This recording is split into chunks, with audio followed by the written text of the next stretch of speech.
Good morning, good afternoon, Reid. It's a pleasure to meet you here on this digital channel. I take the liberty to ask to you to have this open and frank dialogue about digital and innovation, because you are one probably of the main actor of the digital transformation that happened during this century.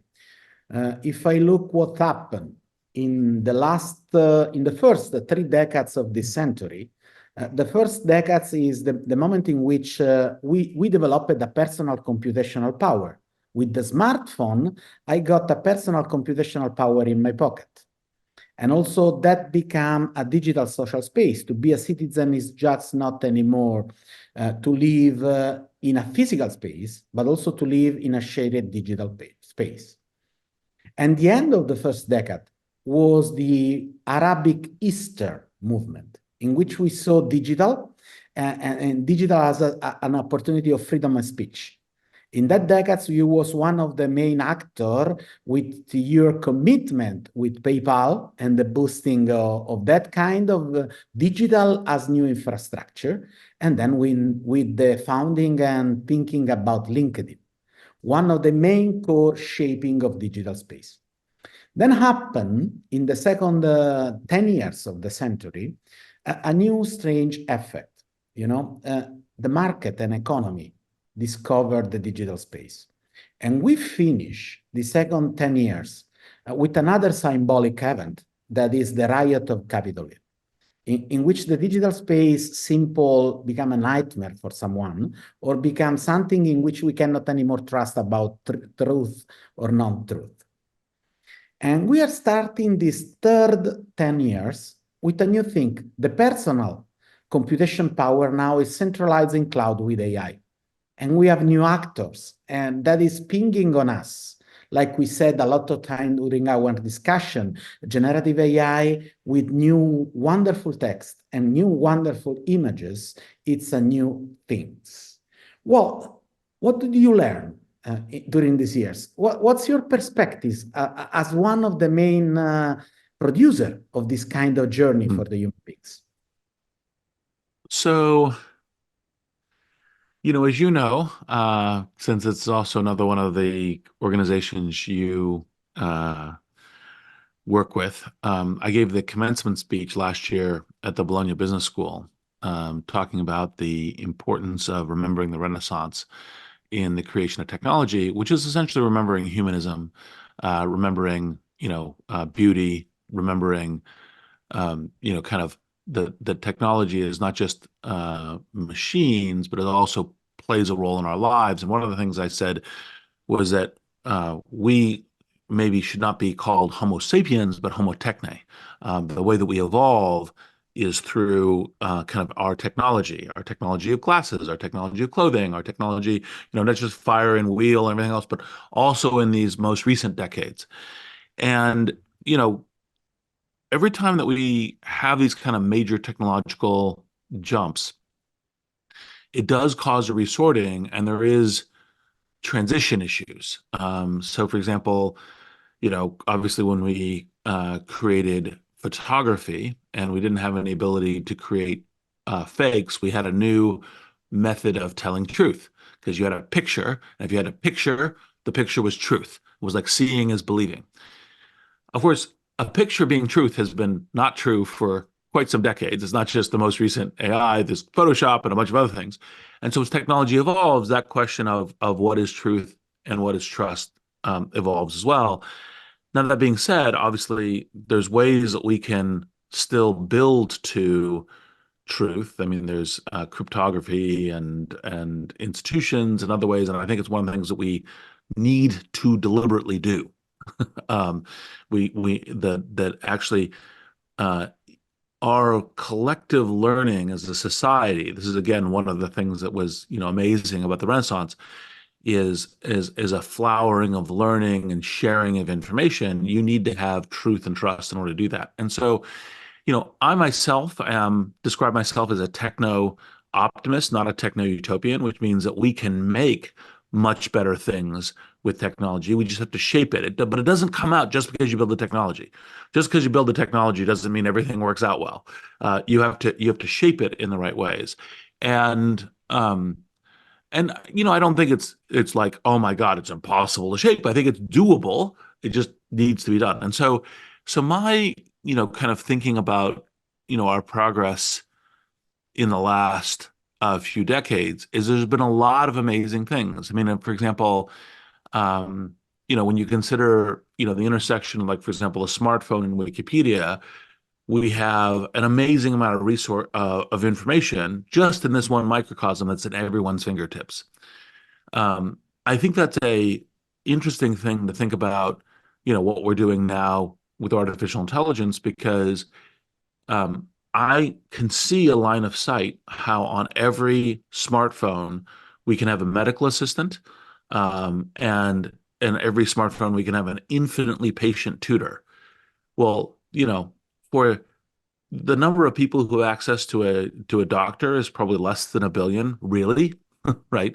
Well, but there's 5 billion smartphones, so there's stuff you could do there, and so I think that's all in the very positive camp. Now, that doesn't say that there doesn't come to issues around, our societies haven't yet adapted well to everybody being online, to what happens when I think it's a Winston Churchill quote, the truth, a lie travels around the globe 3 times while the truth is still putting its boots on, and we have that kind of issues. And so there's real substantive issues. And then, these are all, I think, what they need to be thought of as transition issues. And it's like, okay, so we were in this place that we understood and we thought was at least pretty good. We're now in a more troubled space. How is it that we get to a much better space than the original space? And then I think that's the work. And part of what I tell people all around the world, including critics, is the real work is figuring out how to get to that future better space. The saying, oh, look, AI can create deep fakes and deep fakes is a real problem, for example. Okay, like, but that's not telling us how to get to the better space. That's the real work. It's easier to be the critic. The question is how do you say, okay, well, then if we could do X and we could do Y. Now, obviously, what most people's idea is, we'll simply roll back the clock. We'll take our technology and go back to 1970. That's what we'll be. There's a lot of problems with that. One, it's not possible. And two, like, for example, you get to AI, you say, a medical assistant on every smartphone? Oh my God, what we could do for the human race, for people in many, many countries that basically, like, getting to a doctor is impractical, even in cases where you might have a child who is sick of something basic, right? And so anyway, so that's how I would kind of look at the arc, and then from that arc look at going forward. Yeah, thank you. It's amazing. It's amazing to see the deep perspective in which every one of us could be empowered by that kind of technology. In the same way in which the first club stick empowered the Homo sapiens in the cave and give them a better perspective of life.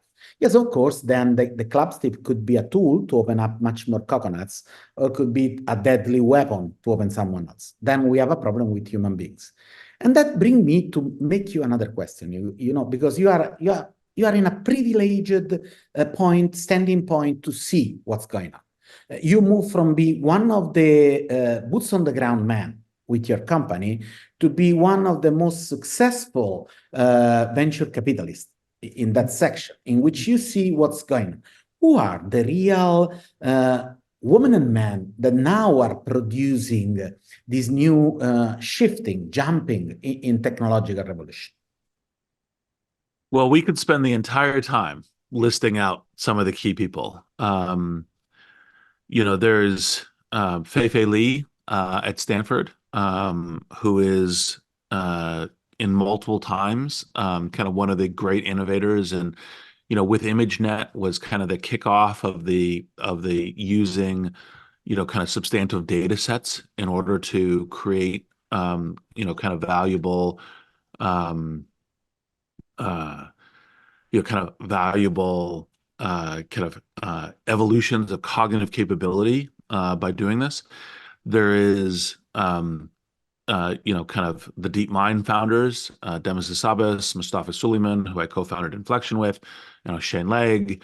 There's Sam Altman, Greg Brockman, Mira Murati at OpenAI, and it kind of it continues to go on. And there's even actually kind of more subtle ones, like for example, Kevin Scott, who's the CTO of Microsoft, would be embarrassed for me to include him on this list. But actually, in fact, since we're in a scale compute and how do we kind of configure all this to really deliver results, Kevin actually is playing a pretty important role. I mean, he was, central to making the Microsoft OpenAI partnership work. And this is actually one of the kind of almost like the public-private partnerships, which I hope for, because OpenAI is a 501c3. And so having that partner with a corporation to create really good things is good. So anyway, I could continue to go on. There's probably many people who would be legitimately um, like say I should be in that list too, and they're absolutely right. It just we don't have time to list them all. Yeah, yeah, yeah. And we are not the time that make the Yeah. list of 100 more influential people in the. Exactly. But, I'm an ethicist. We discuss a lot of time on a lot of topics. And you know that I love to go with my question deep inside the things. You are probably one of the last line of that kind of Silicon Valley hippie hacker that simply try to subtract the power from centralized company to give it to the people. And it's what you said actually about the doctor in your pocket is that things. But now is coming AI. And with AI, you have to centralize it back because you need cloud. And so these new things, but made by people that actually produce that kind of democratization and transformation, bring me to make you this question. What does it mean that AI is here? So part of the thing that's most stunning is that all of the things we've seen that have been really amazing in the last couple of years, we're almost certainly going to see this year, next year, the year after, even more amazing things. And obviously, people who are unsettled by change, that does not necessarily fill them with excitement and joy. It does definitely fill me with excitement and joy, although, again, navigate well. What it means that AI is here at a minimum is the things that I put in my book Impromptu, which I published last year. It's the first book on AI co-written with AI, GPT-4 in this case, and it's human amplification. Now, you'd say, well, that sounds fine. And it's like, yes, that's great, but it's still transition. And the reason why it's transition is because if you say, well, I do X, I write, I create images, I do analyses, I do, yes, AI already can do amplification across all these things, but that means it's changing the skill set of what professional activity looks like. And it's adding a new tool that, you might be a 40-year-old person, a 50-year-old person who said, look, I've learned all my tools. I'm now at the peak of my career. And so it's like, well, but here is now a new big tool. It's a little bit like if you said, I'm a graphic designer, but I don't know how to use Adobe Photoshop or I don't know how to use Figma. You're like, well, you're not a graphic designer. Graphic designers have to use these things. Now AI as a tool, as an amplification tool, is going to be across all that. And that's just the table stakes of what AI being here is. There's also where it begins to function as an agent in our lives. It could be an agent medical, it could be an agent tutor, it could be an agent, helping you figure out what you should do when you travel to Rome or something else. It can be an agent, like for example, one of the companies I'm on the board of is Aurora, driving your car or truck, as these things. So all of that is another layer that's, not that is here, but is only like, here in its infancy. And then, of course, there's AI where we begin to apply it to things like drug discovery, and other kinds of major things, a scientific enhancement, et cetera. And that's also here, protein folding, but only here and again, the smallest, most specific ways, and is going to get amplified. And that's what AI being here is. Now, so obviously I start with always, here's all the positive things, because when you say, well, risks and navigation, it's like, look, it's getting to the positive things, navigating risks as you get to the positive things. That's the frame as you're doing it. But of course, AI being here also means we have use of AI models for interfering with elections. We're going to have, more than half of the world voting for elections. Billion Uh, people, actually. yes, right. This year. And so, now India is a big part of that. And so, but there's going to be a bunch. We have, already AI being used in cybercrime across a number of fronts. And so, there's already, there's issues. And, by the way, we will begin over the next 5 years to see what the transitions in they won't be as fast as people think in terms of transitions in workforce, because people just, organizations just change at the speed they change. But it's like, well, we now have a new set of tools that you have to be expert in order to be an expert, professional working in this environment. And so that's important to get to as well. Now, one last hopeful note, since I like to always put a bow on it. One of the things about AI is where you think AI could be part of the challenge, it can also be part of the solution. So you say, well, I've got a worker who now needs to learn this tool for continuing to do their graphic design job. Well, AI, just as a tutor, can help you learn the new thing. And that's Yeah. actually, in fact, what's, kind of part of the reason I'm a techno optimist. Let me simply highlight two things. First of all, the democratizing power of technology, if we use in a perspective like the one that you are describing to us. Because I think that the real precious things behind this dialogue is that you are not presenting a technology. You are presenting a technology inside a perspective.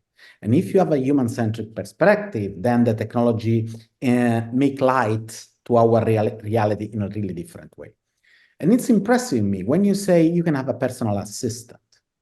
That is something that I know is connected to one of your company you are financing too. I play with it actually. This is something when my grandfather, he was an official in the army during the World War II. And because he was an official, he had a personal assistant. When he was back to the civil life, he said, that is an incredible luxury status. Now you are telling me with AI could be for everyone. So something that before was for an elite, real medical cure, could be for everyone. And this is why perspective is much more, horizon are much more important than technology in itself. And this is the discussion that you made when you say, AI could be part of the problem and part of the solution. But then if you go to the street, if you stay with people, a lot of people is touched by the idea, what will I can do after? What will be my job? And we see that there is a series of layoffs. And the layoffs are happening also in the company that has the best salary job up to yesterday. So what's your perspective of your vision on job market and works? So I can tell all three stories. I can tell the story where the number of jobs as a percentage of population goes down, stays the same, and grows. All three stories are actually, in fact, really possible. And people who say that they definitively know it's going to be one versus the other, I think are either self-deluding or being a little bombastic in what they're saying. Now, that being said, when you begin to go down to the detail of it and you say, okay, well, you have AI as makes you 10x more productive, say. That would be huge. Usually it'd be 2, 3x, whatever, but like makes you that much more productive. Do you then say, does this job, do you then, like say it's 3 times more productive, do 2/3 of the jobs go away? Well, you look through, like as an instance, you look through a company, you say, well, Salesforce, if your salespeople are 3 times more productive, do you hire less of them? No. You're perfectly happy having 3 times productivity in Salesforce. In marketing, well, you'd say, well, on one hand, you say, well, but it's kind of a fixed cost budget. But on the other hand, of course, you're competing against other companies and everything else. So you have to be as effective as possible. So it's unlikely that it'll go away. Now the jobs may change some. This is a kind of a transformation thing where, the person whose job what it is to put in, like digital, like process the paper for buying, advertising, and everything else, that all probably gets much more efficient. But now the spend is much more on how do we be clever, how do we do new things, how do we create content marketing, etc. So that's a transformation case. And then a customer service, that probably goes down, right? Because in customer service jobs, it's like, well, it's just the cost center. Look, if we can make it like much cheaper and better, but still much cheaper, then we'll probably do that. So that's what I tend to think is the kind of the like as a microcosm for thinking about what the changes are. Now, the bulk I think will be transformation, but transformation does bring a real human substance to it because, like, for example, you're a 40, 50-year-old person and you're like, okay, I have to learn a new job, a new set of skills before I retire. That's difficult. And we will have difficulties. Society will need to help stuff. AI will need to help stuff. There will be challenges in it. Now, I don't think it'll be quite as fast as the technologists like me usually say, it's going to be here tomorrow. It's like, well, organizations take time and change and so forth.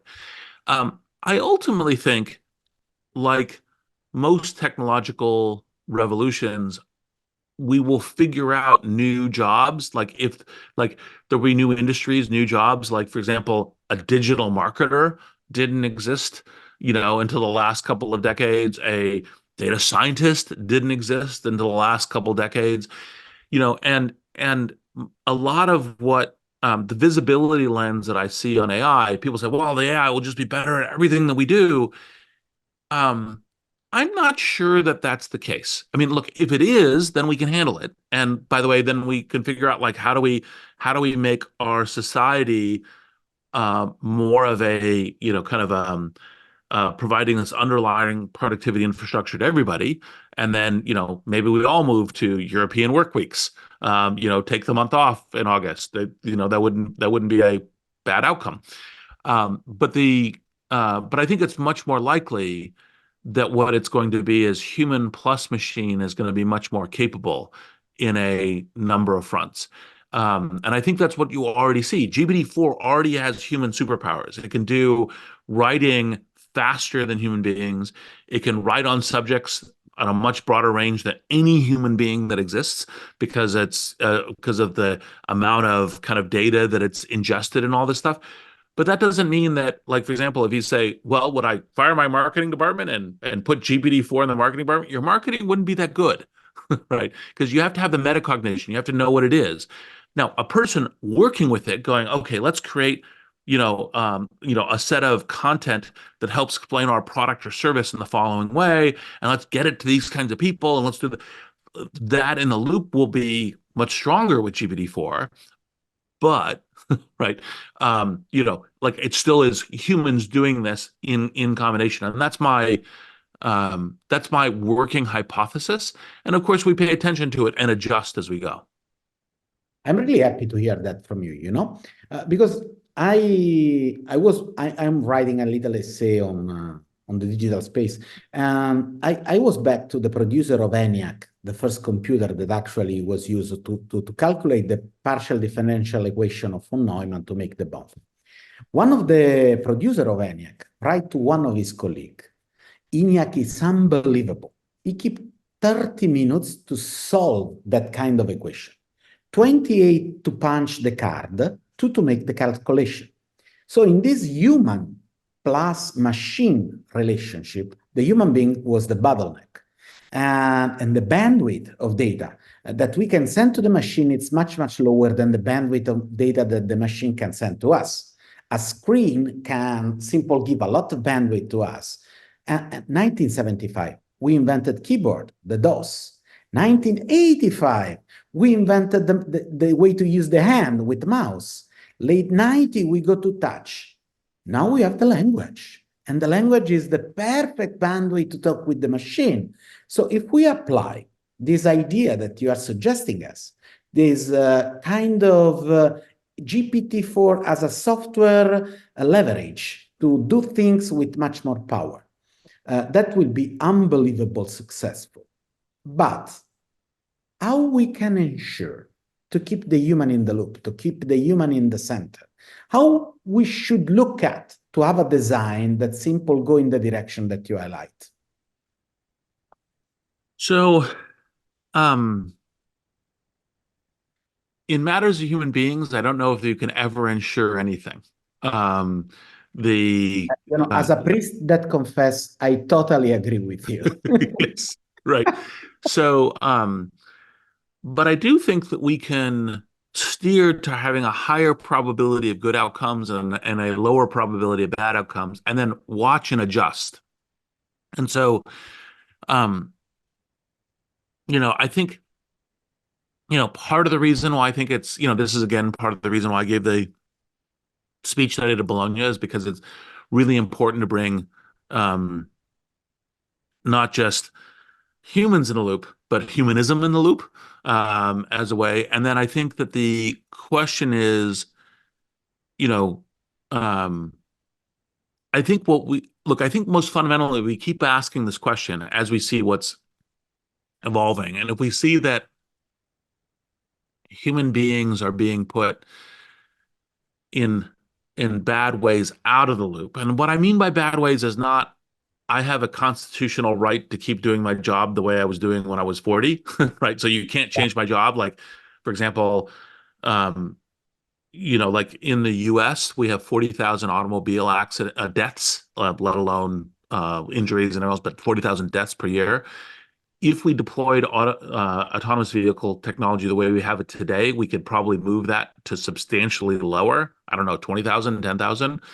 And you say, well, but I have a right to be driving. And you're like, well, you don't have a right to be killing 10 to 30,000 people. Right. So it's kind of, there's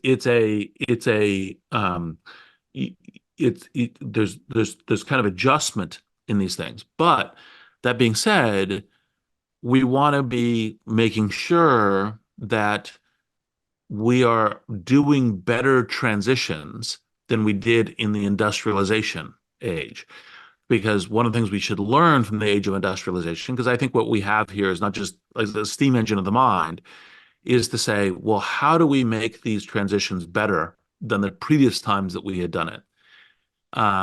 For current people, for future people, for the organizations of society. And I think you ask those questions as we're doing it. And so part of how you keep humans in a loop is you say, okay, is this let's focus on making sure that we are developing things that enable and empower people. That's part of the reason why with impromptu I was saying human amplification. Let's make sure we're doing human amplification. And by the way, of course, human amplification has all kinds of good things. There's also bad humans. There's criminals, rogue states, et cetera. And so we want to limit that amplification as much as we can too. But by the way, that's a side product of creating amplification for doctors. So for example, if you said we have a medical assistant, of course, the way that a medical assistant should work is first, do you have access to a doctor? And if the person says yes, says, okay, well, let's talk about it, but let me tell you about like how urgently you should make an appointment with your doctor, what you might say to your doctor, right? Or, I'll create a little file that you could bring with you when you talk to your doctor and so forth. And if a person says, well, it's a 5-day hike, then the person says, oh, okay, well, maybe we'll do this.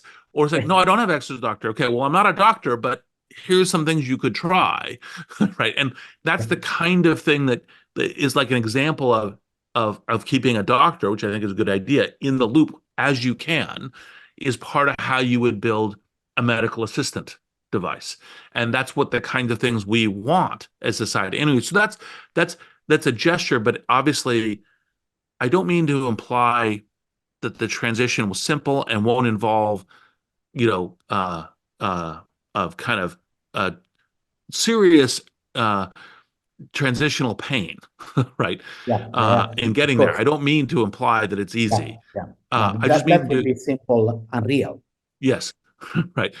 But I think the where we get to as a society and for our children and future generations could be the same kind of spectacular that we've gotten to over the last few centuries, which is, much increased literacy, like the middle class lifestyle of any kind of first world country today is better than most of the nobility lifestyle from 400 years ago. Yeah, That's the kind of progress that I think we have in our hands, and it just don't don't fumble it, right? yeah. Continue. It's unbelievable because we start talking about innovation. We are finishing this awesome conversation talking about progress. That it becomes, like a lot of presidents said in the past in the United States, an innovation that it's for everyone. The progress is this idea of innovation that simple spread itself in society, cooperating to reach the positive horizon. Well, I'm sure that I'm really touched by the quality of this discussion. It will be really helpful for a lot of people that can hear us when we decide to share it on social media. Well, but I would like to extract from you another piece of information. From your perspective, from your standing point, what's next? Uh, that's a good way to predicting the future, especially in technologies, is a good way to look foolish in the future. Yeah, that's Uh, good. um, but I think there's some known things and then some unknown things. I think some known things is I think that every professional activity in the next 2 to 3 years will have what Mustafa, Karen, and I, with Pi, personal intelligence, will have a personal intelligence or co-pilot to help them with that activity. Whether it's, a lawyer, a doctor, a teacher, engineer, a marketer, a salesperson, et cetera, et cetera. Even possibly a priest. Although, you know, I think there, I think there already is a co-pilot, in many of those circumstances. We And were used to call it Holy Spirit, but that's yes, woman. exactly. And I think that's kind of line of sight. I think line of sight is amplification of any task that involves language um, in any form. I think line of sight is also, by the way, drug discovery, like new kinds of drug discovery, a bunch of other things. I think I think those are all line of sight in the next couple of years. Drug discovery may take a little longer, but a bunch of really good stuff happening right now. Then I think the interesting question comes down to, what are the things we don't see yet that could be possible? And I think you know, the hopeful things might even be invention of fusion that will take at least 5 to 10 years. And by the way, human beings might be doing that now too. I invest in that as part of helping climate change.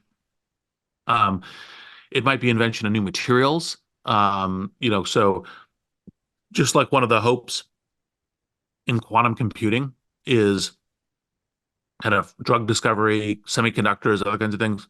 Those kinds of things are possible. So I think, so that's kind of what the range is. Now, the invention of new materials are it's not 1 to 2 years, fusion not 1 to 2 years, but the question is, kind of like, will we have increased belief and probability in it? And that's possible in 1 or 2 years. Now, it may be increased belief from, a 1% chance to a 3% chance, right? But it's still like that is kind of a vector. And I think that's the kind of things I think is the path we're on. Wow, unbelievable. I'm so curious to see what could happen. And this idea of amplification on every task that include language for me is the most interesting things. You make as a joke, enhance the work of a priest, but I can understand, we live in an hyper-connected society. And sometimes you have no time to answer to all the message that you receive. And you could have the tendency to be a little bit, let me say in that way, brusque. Imagine that my personal assistant can smooth and make better the kind of answer that can produce. I'm in control. I'm in the middle. I take care of the people that come to me, but there is something that helped me to be nice, like I would like to be nice, compelling with my fatigue and other emotional, weight. Well, Reid, I really appreciate your time. A person like you, it's super hyper busy. And so having time to help me and help also other people here in Italy to understand that we need a perspective. We need a vision on AI before to go to look for the means. We need enhance. We need hands. It's really unbelievable precious. Thank you very much and hope to see you soon. And thank you again. I look forward to seeing you, and always a pleasure.